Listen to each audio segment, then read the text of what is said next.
To fight poverty, we must define it and be able to measure it.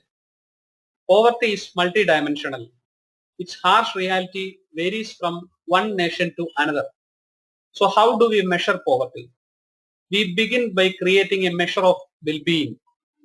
This shows us the differences in quality of life across the entire population. Well-being comes from many different things.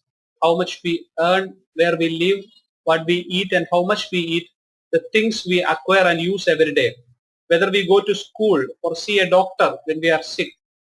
All these contribute to the quality of life. Consumption and income are two broad categories that do not show all the dimensions of poverty but are useful indicators of well-being.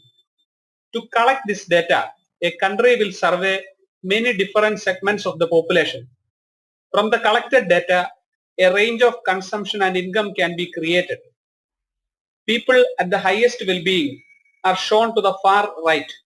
They enjoy many goods and services in a wide variety of forms.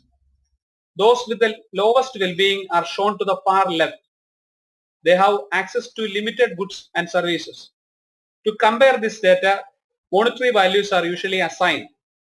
There is a point at which the level of income and consumption become insufficient to support a good quality of life. Researchers use statistical methods to define that point, which is called the poverty line. The poverty line divides the poor from the non-poor. People in poverty are those whose level of income or consumption is not enough to cover a minimum amount of goods and services.